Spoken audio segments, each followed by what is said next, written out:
Well, hello everybody, I'm Quentin, and today we're going to talk about how you can take media streams, movies and things that may be on your computer, and stream them out as part of a video call through Zoom or Teams or one of those type of programs.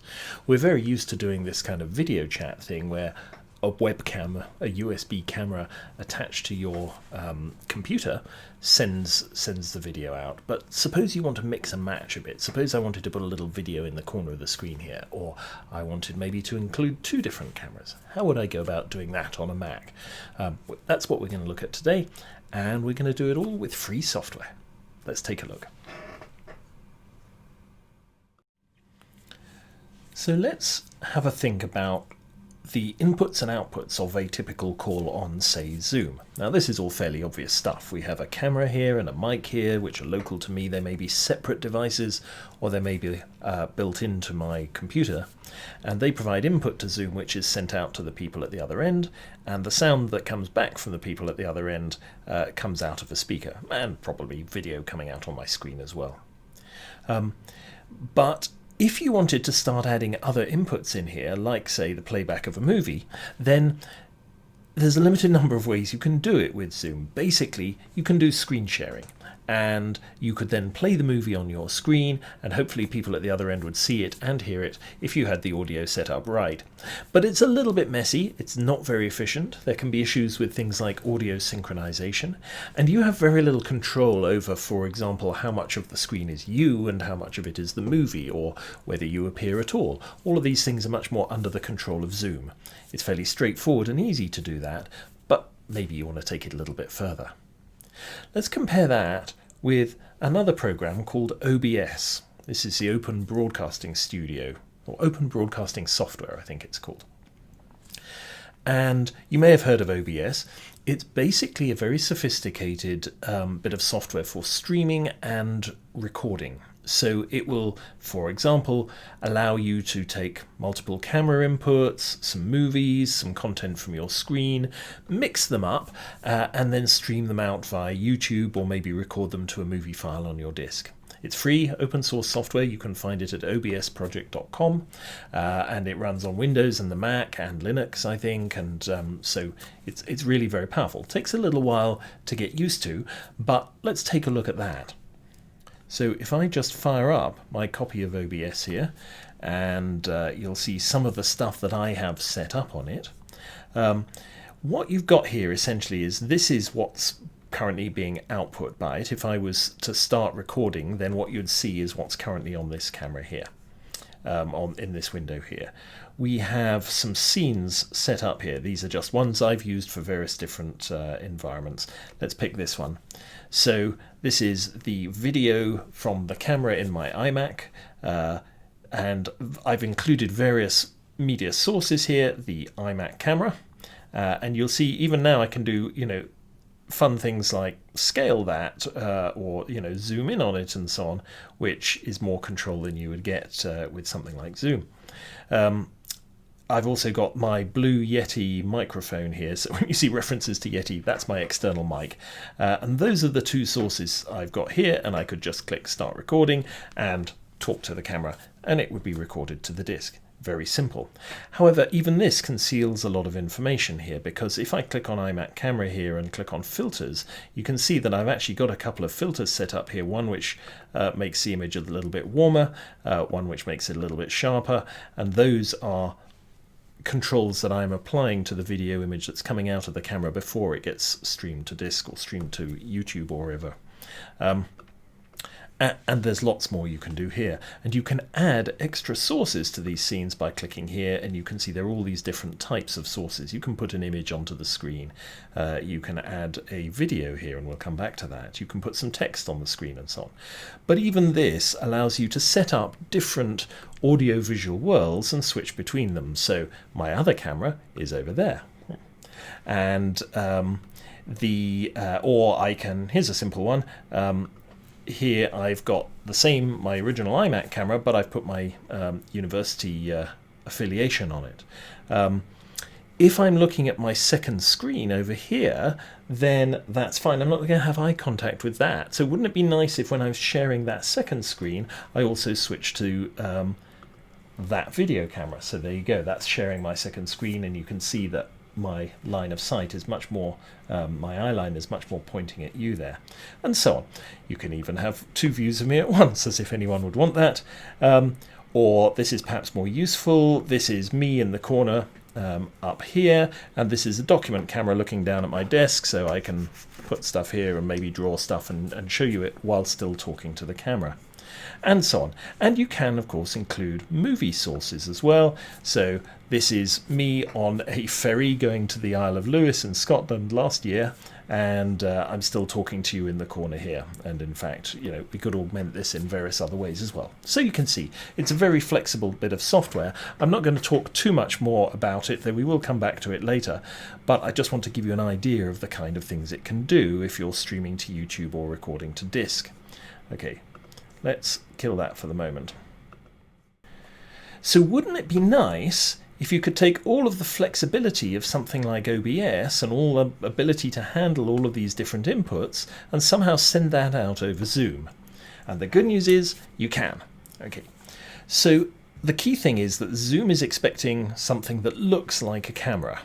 It will give you an option to choose your cameras if you have several attached to your system.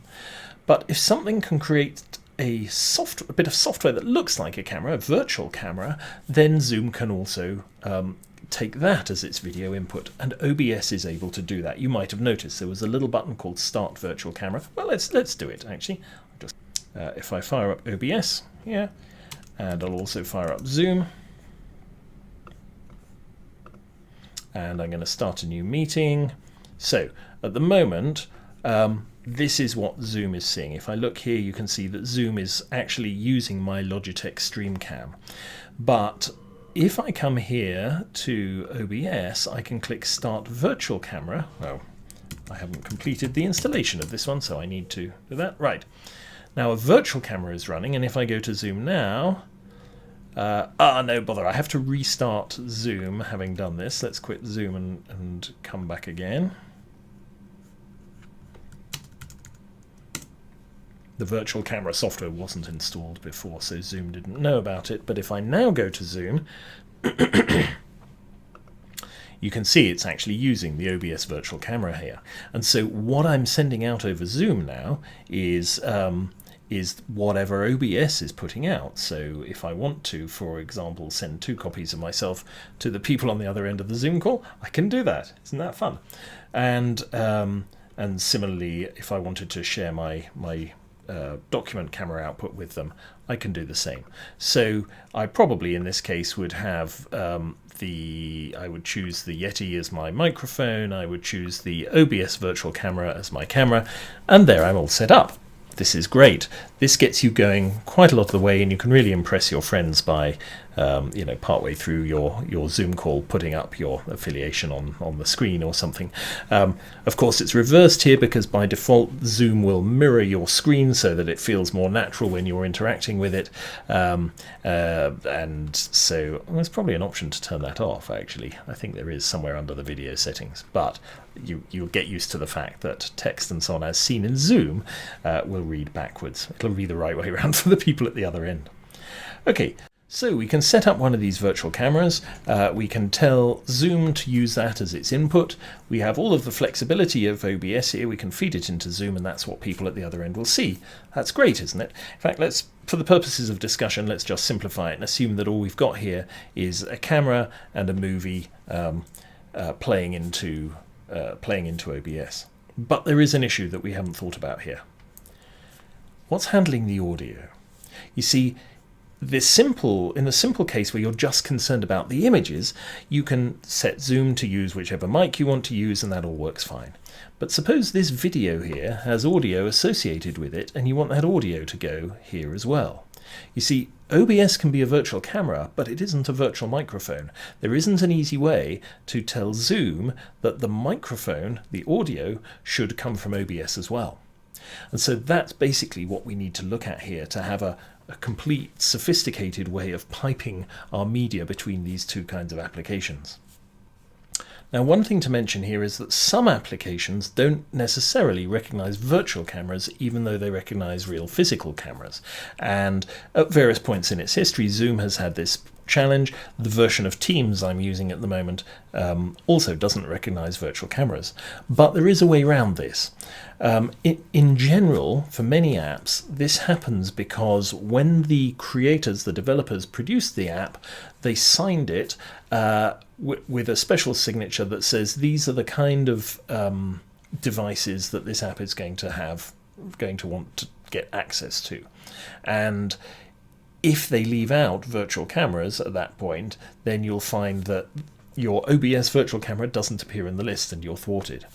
Now, sometimes you can get around that by going to the copy of the app that's on your machine and removing that signature. So, for example, with Teams, I think I had to do something like this. This is code sign, this command that is used for signing or removing signatures on particular binaries. You can tell it to remove the signature, and exactly what you need to remove the signature from will depend on the application concerned. But if you do a Google search for code sign, signature, virtual camera, and the name of your app, you will almost certainly find someone who's worked out what you need to do to make your version of Zoom or Teams or whatever it may be handle virtual cameras, if it is possible. That's just an aside. Okay, so here's the thing. In OBS, we may have our inputs here. We've got our virtual camera providing the video. That's great. We can tell OBS that we want to monitor the audio from all of this stuff that might be recorded to disk or whatever. So that would be great. Wouldn't it be nice if there was some kind of adapter that we could use here that would make this output from OBS look like a mic input to Zoom? Well, the good news is there is. In fact, there's more than one. So one option is this thing called Loopback, which comes from a company called Rogue Amoeba. Now, this is a very good company. They produce good software. I've used it before, not Loopback as such, but some of their other software, and it's always worked very well for me. So I do recommend this. This has pretty user interfaces, a lot of flexibility, and the only downside of it is that at the time of recording this, it's about $120. And so if you're doing this professionally, if you're serious about it, if someone else is paying for it, you may want to consider this. This is probably a really good supported option. But we don't need something that complicated or that expensive for what we want to do. So what we're going to look at is a thing called BlackHole, which is a virtual audio driver for the Mac, again open source, and you can download it from this site. If you just do a search for it, it's produced by a group called Existential Audio, and you can install it on your Mac. And I did that. I used the Homebrew system for installing open source packages. So I told it to install the 2-channel version of BlackHole. There's also a 16-channel version, but we really don't need more than 2 for anything we're doing here. And it went ahead and installed it nicely. Now, if you then go to your sound preferences, you'll see that there's a new device under your sound output option, which is BlackHole 2-channel. Great. You'll also see that under the input options, there's a thing called BlackHole 2 channels. They're the same thing. So applications which allow you to select the output and the input, you can select the 2-channel BlackHole 2-channel output device. You can on one, you can select the 2-channel input device on the other, and they're tied together. So whatever's sent to the output device will then come out of the input device. So this is the key to doing what we want to do.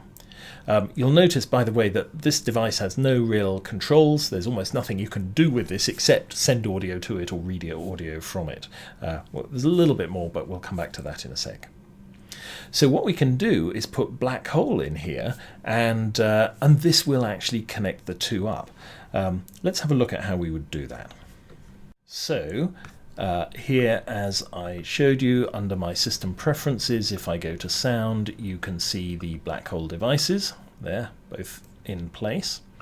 And if I now fire up OBS,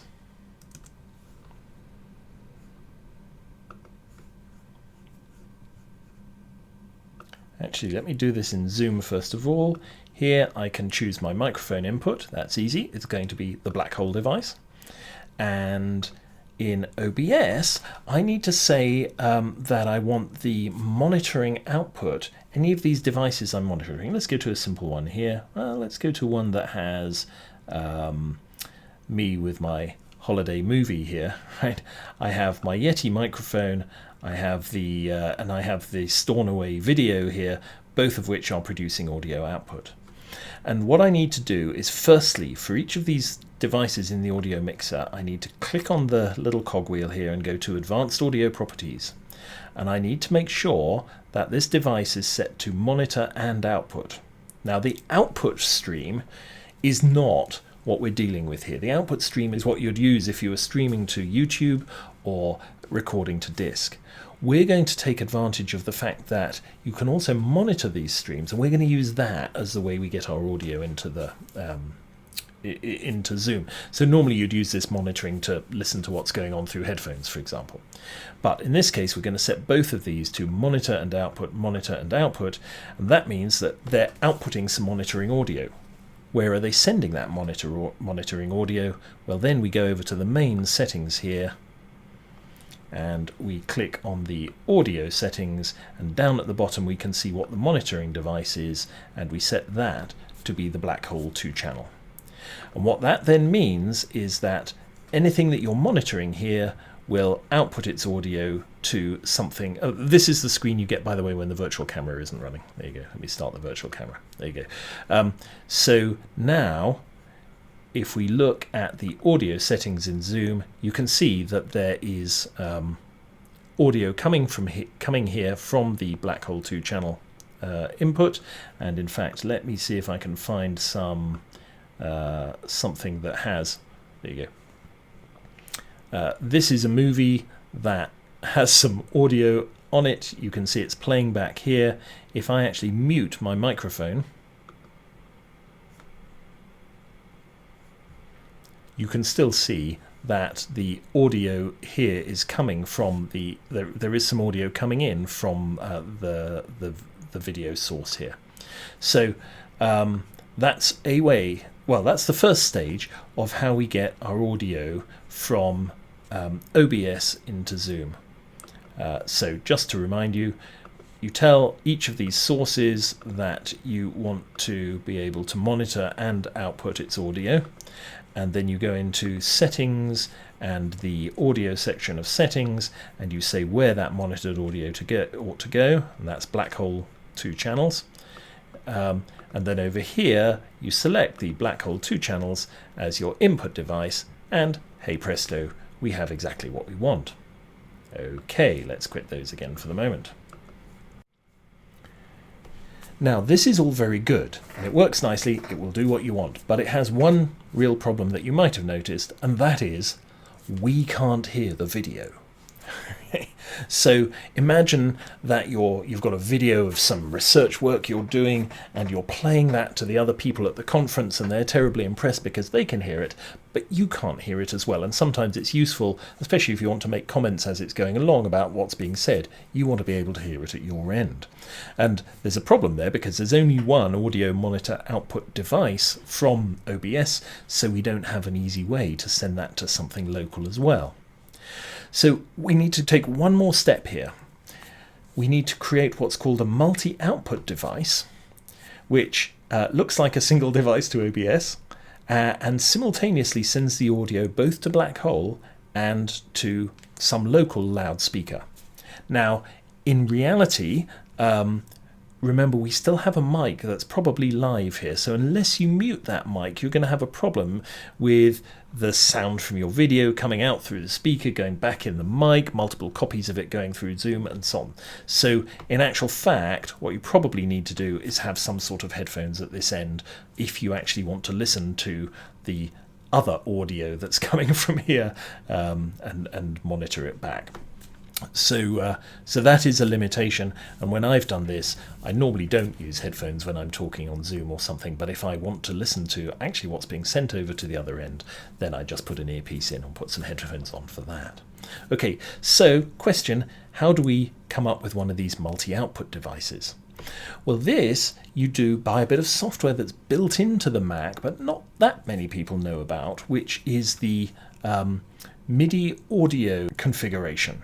So it's actually, there you go, it's actually called Audio Midi Setup, and it's in your probably the utilities folder within your applications. And if I run that, is my audio MIDI setup, you'll see that this shows me all of the different audio devices in my system, and it does allow me to do a few little bits more with some of them. So one of the key things you probably want to do, for example, is to go through and try and make sure that all the devices you're using in this system you're building up have the same sampling rate. So here I'm using 48 kilohertz for my black hole. I try and make sure that all my cameras and microphones are also set to the same speed. It just saves the system having to resample them, and it's likely to give better results. One thing you may notice, by the way, and this confused me for a while in the early days, is that my microphone is here twice. And what's more, on this, here it's two inputs. It's a stereo microphone, so that's what you would expect. But it's also here with two outputs. Why is that? Well, it's because the Blue Yeti, like many other good microphones, actually has a headphone socket in it. And so it's really a USB sound card. It has both input from the microphone and output to headphones. So you can plug headphones into the microphone, put them on, and send audio to the microphone, and it will then come out through the headphones. It gives you a separate audio output device. It's a very good audio output device. And so that's why on some of the dialogues you may have noticed that my microphone is listed as an output. It's because it's basically the headphone socket on the microphone that's listed. Okay, so having set all of my devices, including my black hole thing, to 48 kilohertz, I can create a new multi-output device, which you just do here by clicking on this plus sign and saying create multi-output device. I've already done it here, and I have chosen to add in my Yeti stereo microphone. That's the output bit of my microphone. Actually, I won't bother with that for the moment.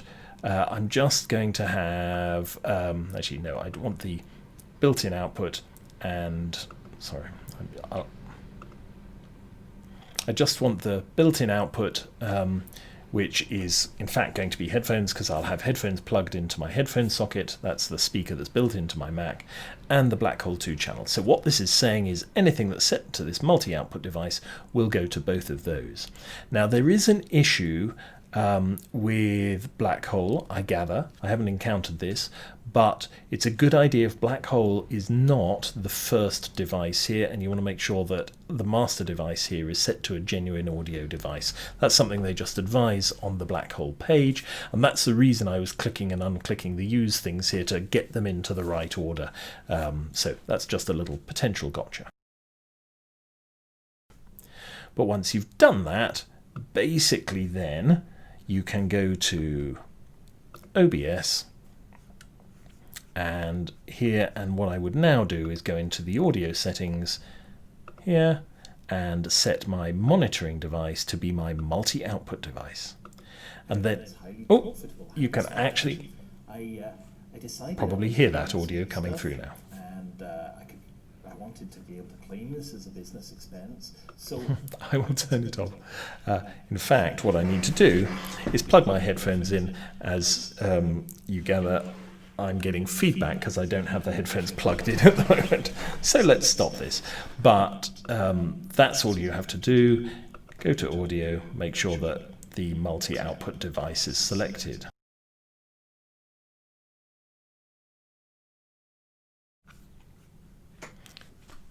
Now in Zoom, you see I haven't selected it as the microphone. It doesn't appear as a microphone. I'm still using black hole. Well, why is that? Well, if you go back to the little presentation here, you'll remember that this is our arrangement here. So Zoom sees black hole as the microphone input. OBS sees the multi-output device as the output. That goes to black hole and so goes to there, and it also goes to whatever other output device you may want for local monitoring of the system. So I hope that's useful. These things, these multi-output devices, the audio MIDI setup, control panel, black hole, all of these things are a bit confusing unless you see it in some kind of diagram like this. Why do things appear both as outputs and inputs and so on? So I hope this clarifies it a little bit for you, and I hope you have some fun with more interesting Zoom calls in the future.